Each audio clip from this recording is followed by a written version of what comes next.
Welcome to Stand Up for Doctors. I'm your host, Kim Downey. Thank you very much for joining us. I'd like to welcome Dr. Susan MacLellan-Tobert. Thank you so much for joining us today, Sue. Thanks for having me, Kim. I'm delighted to be here. Well, that's great. I'm just so happy to have you. And I always start by sharing how we met. So I reached out to you way last February. You're one of the very first doctors. There might have only been one or two that I reached out before I reached out to you after watching your Kevin MD podcast, Navigating Institutional Betrayal in Healthcare. And I told you that I've been trying to find an inroads to work with our local healthcare system on physician well-being for the last year at the time. And I shared that after my doctor died, addressing these issues became my life's purpose, and I won't give up. And you responded, and we set a time to talk the very next day. And we had a great conversation, and you generously shared some information and resources. And we continue communicating, and I would periodically send you updates. And you've always been so encouraging, sometimes even with a bit of coaching advice thrown in. And sorry, and I don't plan on getting emotional, but sometimes it just happens. I'm just so grateful to you. So thank you. And well, you're welcome. Thank you for what you do too, Kim. It's amazing. I love it. I love the space you're creating. Well, thank you, Sue. And last summer, I invited you to collaborate on a Kevin MD article with doctors Matt Daniel and Michael Hirsch, which you graciously agreed to. And you also came up with the great title, Reigniting After Burnout, 3 Physician Stories. And I've already had Dr. Michael Hirsch on my podcast last month, and Dr. Matt Daniel, I just shared his episode today. And then so you'll also be up in a few days. So we've kind of completed that circle with the 4 of us. And so by way of more professional introduction, Sue is a pediatric cardiologist and a certified physician development coach. And Sue specializes in working with physicians who are ready to make positive life changes. She believes every physician deserves to live a more value-driven, joyful life while caring for others. And I believe that too. So thank you. That's a wonderful mission to have. Thanks. For sure. And so today we'll be talking about some different topics, including educating medical students and residents about the benefits of coaching, how to reduce any stigma that might exist around engaging with a coach, and how coaching is about moving forward towards greater fulfillment in your career and proactively mitigating stress. And also, hopefully, the internal coaching program that you initiated launching at your institution. So what would you most like our audience to know about you as we begin our conversation? Well, Kim, I think I would just say thanks for being an advocate in all of this. And I'm delighted that our paths crossed. And look, here we are today to have this wonderful conversation. I came into this space of physician well-being probably before I was even maybe conscious about it, as I was kind of walking my own burnout story. And, that's a tough one to admit that, gosh, I've been burned out and I'm a recovering burnout.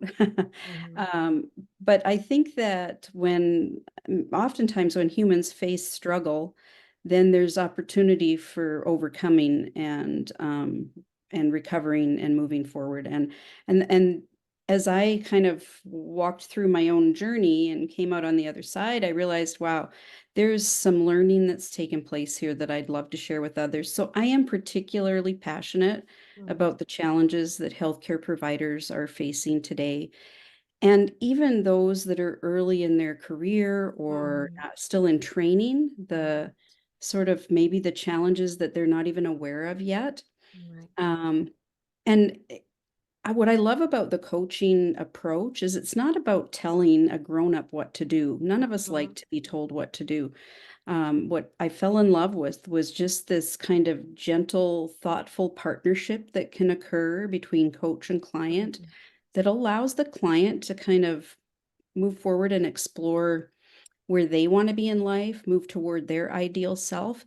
And honestly, that often hasn't been an opportunity that physicians, clinicians have even had because they've been in this narrow lane of learning and practicing medicine for so long. So coaching is an opportunity to broaden perspective. Yet at the same time, you brought up the point about what stigma might we need to break down around coaching.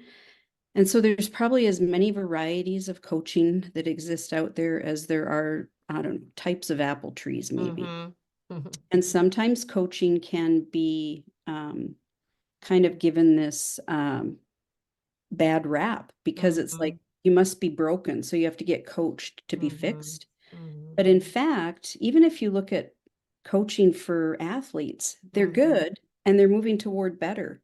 And Right. that's really the space that I live in and our team internally where I practice lives in, because we're not about doing punitive coaching, remedial coaching. In fact, any person who comes to become a client internally in our coaching program is making that choice on their own. They're not being Mm-hmm. assigned to go get fixed.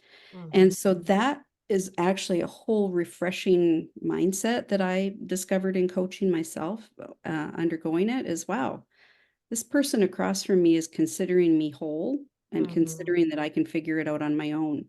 Wow. Mm-hmm. Mm-hmm. So it's just a really, I think, fun space to be in, watching people move forward to success, and that's why primarily my platform is around coaching for development and fulfillment. It's Mm-hmm. hard being burned out. There's lots of things that we need to overcome as challenges in the healthcare space. And guess what? We can Mm-hmm. still move toward fulfillment. It's kind of a both and situation. Yeah, yeah, that's right. Yeah, no, I agree with that. And I love the way you described it as a gentle, thoughtful partnership. I think that's a beautiful way to talk about it. And yeah, and you're exactly right. And I've, been coached by Dr. Michael Hirsch for the past year. And that's how, yeah, I would describe it like that too. And like you said, just finding ways, to move forward and to figure things out on your own and stuff. And I just think it's terrific. So if we wanted to talk a little more about educating medical students and residents about the benefits of coaching, what would you have to say to speak to that?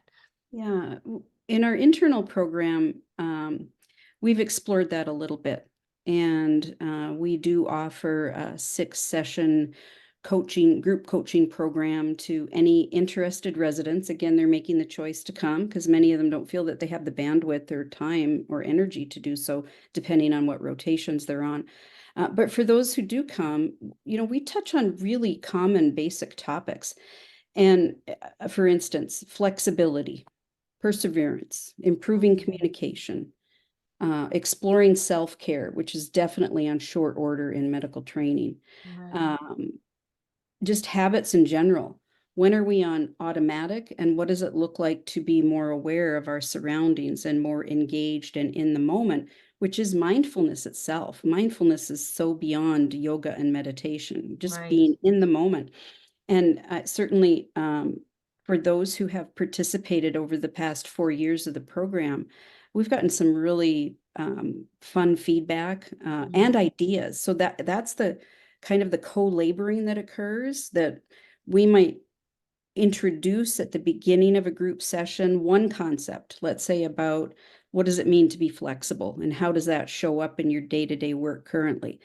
But then the whole group coaching part of it is that the group kind of takes the reins and runs with the topic. mm, And the coach is more of a facilitator in that mhm, realm. And it's not so much about teaching or lecturing on the topic of flexibility per se, as the mhm, group is working together. And that's what I think is so beautiful to see evolve.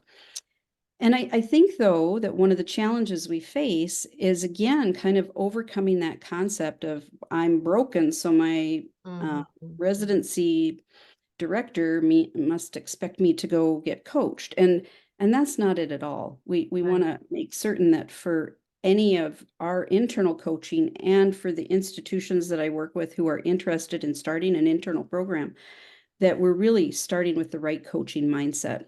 Let's mhm, facilitate wholeness and fulfillment. Uh, mhm, and not everyone in their training is at that mindset where they want to explore that yet. So mm, it's not for all comers. It's just a right. piece of the puzzle of well-being for the clinician. Right. Well, one physician I'm going to absolutely share this with is Dr. Brace Bowers. He's a resident and he's becoming really actively involved and engaged in these spaces. He recently started a blog called Badge of Burnout, and he's starting his own podcast. I believe it has the same name. And he's been doing a few TikTok videos, and I'm not on TikTok, but he's shared them on LinkedIn and about some of the topics I believe that you're talking about too. And he even talks about eating right. And it's like, and you Yeah, expect your patients to yeah. eat right, but if you're so busy and you guys always like call and order out pizzas or something like that, so you're trying to tell your patients not to eat processed foods, and then that's what you end up eating. So just even talking about those things, how it's important to have good nutrition for yourself, or Yeah. exercise, that you educate your patients on exercise, but yet a lot of doctors, it's difficult for them to find time to exercise themselves. And and just to prioritize that for your own health and well-being. You're right, Kim. So what I like about what you're sharing is you just bringing awareness to the challenges, right? It's not like we have an answer to these dilemmas. In fact, Mhm. most times dilemmas like this require a strategy, a change over Mhm. time, an experimentation to shift toward, let's say, better well-being, right?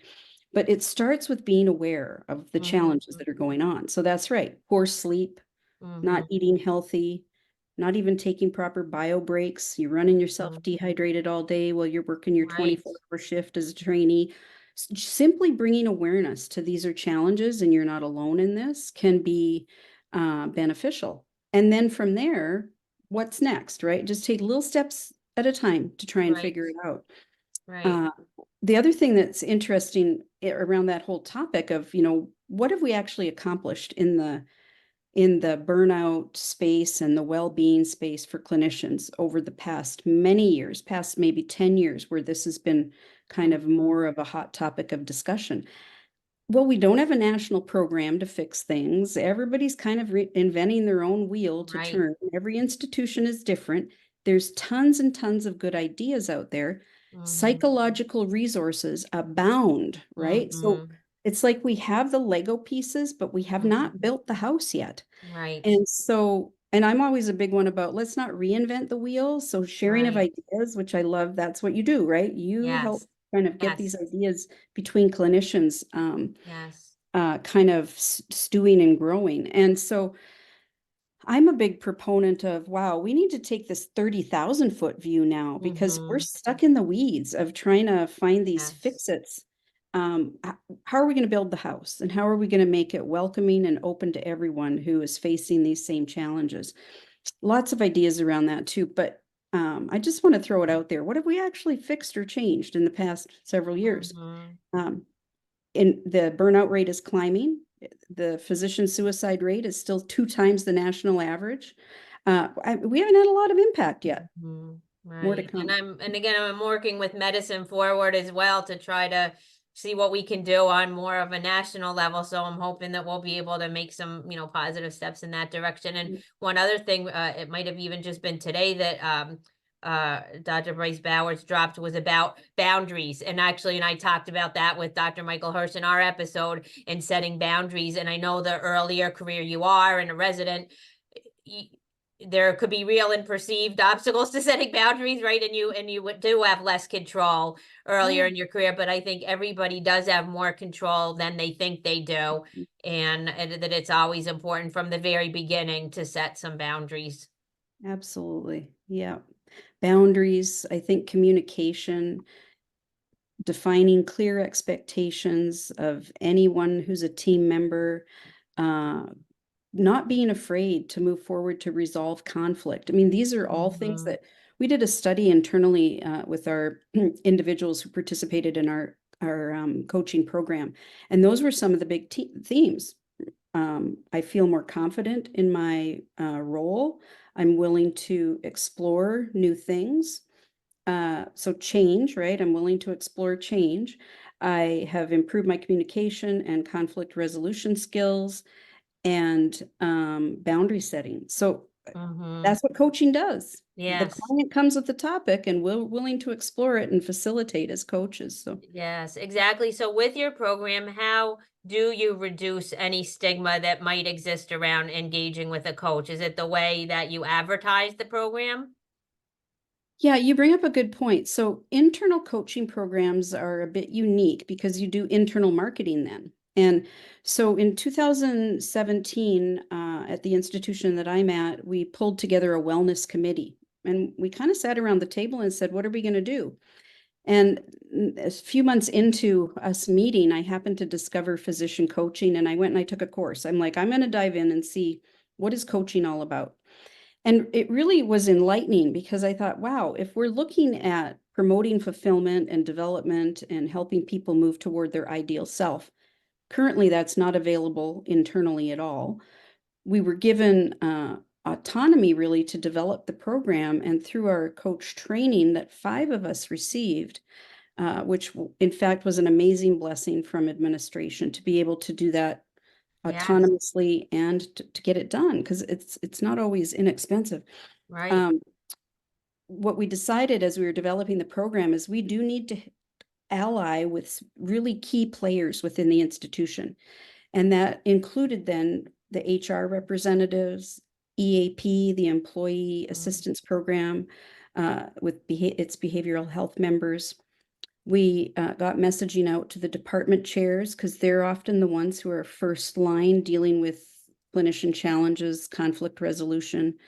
And then we did several educational sessions, kind of like our Grand Rounds equivalent, just to get the word on the street. And mhm, honestly, at that point, we weren't sure that anybody was going to come mm, coaching, right? But we wanted to begin to break down the stigma around it, these pre misconceptions that are out there. And delightfully and amazingly, people reached out. mm, The challenge with reaching out is you have to be willing to be vulnerable, and you also got to overcome a bit of your own pride and ego in order to say, hey, I'm gonna connect with a colleague. And so mhm. confidentiality is absolutely across the board one of the most important aspects about an internal coaching program. Right, My fellow coaches and I don't even know who each other is coaching. So we right, preserve the identities of our clients as confidentially because we want to create this container of trust and safety, right, which clinicians may not feel in any other aspect of their day at work. right. So trust, safety, confidentiality, that's really one of the maybe 3 pillars of what is important in an internal program. Right. And by consistently demonstrating that, do you find that then by word of mouth that then the physicians will tell other physicians and or It's fascinating. So that's one of the main ways that new clients will reach out. So and so told me they had coaching. Now I want to explore this. The second way that has been very powerful to us is we put out a quarterly coaching newsletter. We hmm, pick a hot topic, hmm, imposter syndrome, hmm, having a best friend at work. What hmm, does trust at work with administration look like? And so all of us kind of share in writing the little blog and we send it out to all the clinicians. This is not just physicians, but mhm, associate staff, everything, everyone. And that invariably, the week that it's released, hmm, generates somewhere between maybe 5 to 10 inquiries for coaching, hmm. which it That's keeps us plenty awesome. busy enough then. Yeah. Yeah. And now do you have a waiting list or are you typically able to accommodate whoever reaches out?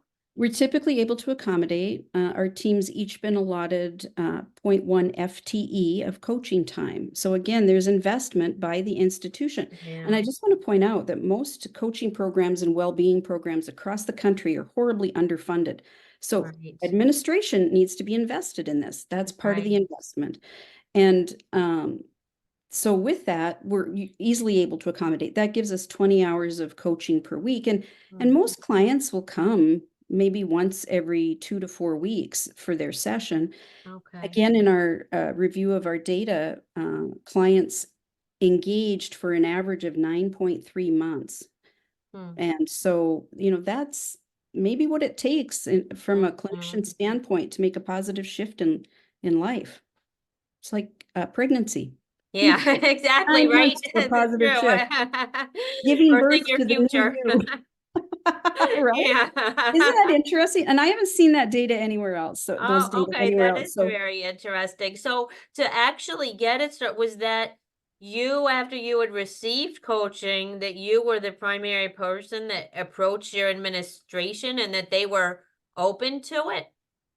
yeah, I think our wellness team was looking for ideas, and one of our leaders in the institution is part of that team. He leads the team. So I just came back and reported out.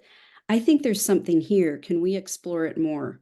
And we were able to do that. And the coaching program that we trained under, the Physician Coaching Institute, offers a 6-month program. I think it's important if you're exploring the coaching space to vet the programs really well.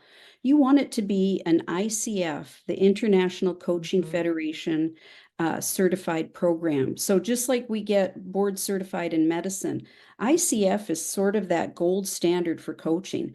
So mhm, definitely make certain if you're looking for a coaching program, make sure it's ICF certified. I can't highlight that enough. mhm, And then the programs that are ICF certified usually will give you some sort of credential after you've completed the 6 to 12 month investment in learning. And most of it is manageable, right? Like, so I have mhm. a full-time career and I Right, did this simultaneously.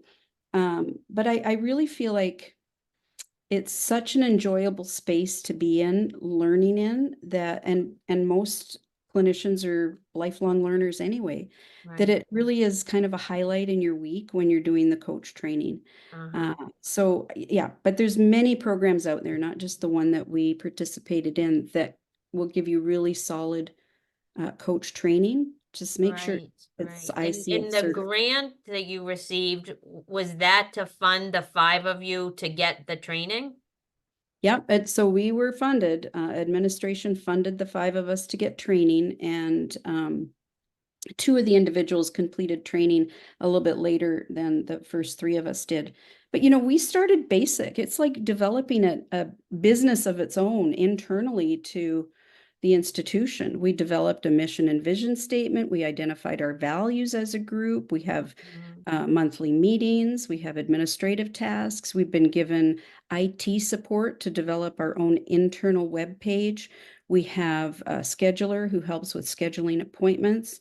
We do an annual retreat to continue our training. So, it just blossomed. yeah, and when you say "we," is that the five of you? Yep, the 5 of us. Okay, okay, that's terrific, and then to get that initial funding, they just found money in the budget, or you initially told me that there was some kind of grant? I was wondering if it was a grant, were you involved yourself in Yeah, the well, we pulled together a business plan, but it wasn't a grant. So, I mean, certainly you can find grant money out there, and there's external grant money through a wide variety of resources now, even at the government level, for initiatives and well-being, right? So, grant money, that's often what I hear when people inquire, how do I start my own internal program?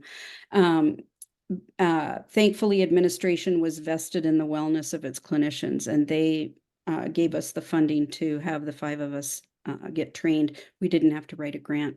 But many institutions will have medical foundations. And so making the case to the foundation is Mm, often where you might find support. And those foundations have a vested interest in the clinicians being well, right, improve patient satisfaction, greater innovation, longer retention of clinicians, right? And so there's a whole host of reasons why right. institutions ought to be invested in this. And sometimes I'll hear people say, well, now I'm told I have to go do a pilot project or a study out there. I'm just going to say, you know what? Coaching as an avenue to well-being has been studied up the wazoo. Mhm, There's tons of stuff published through Stanford and Mayo, Tate Shanafelt in that mhm, space. We don't have to reprove it institution to uh-huh, institution. So if you're kind of getting told, go do a uh-huh, pilot program, think really hard about whether that's necessary. We right. we were able to just grow it up internally and launch it. Yeah, that's a great point because I know Tate Shanafelt, they call him the father of system wellness officers or something, right? It kind of started with him. Right. And yeah, and that's terrific. And then so I feel like it's a positive spiral, right? Like when your institution shows that they're invested in that, and then when you got it up and running, and some people did come, and once they see that they can trust you, that there is that confidentiality, and then it helps them, and then they tell other people, it just seems like a positive spiral in the right direction. So would you say that your health system is regularly relatively healthy, or more healthy than some other ones? Or I know it's all relative, but Well, so we do an internal employee perspective survey at least twice a year, and quarterly we have some other data that we look at. And our burnout rates climbed a bit during the pandemic.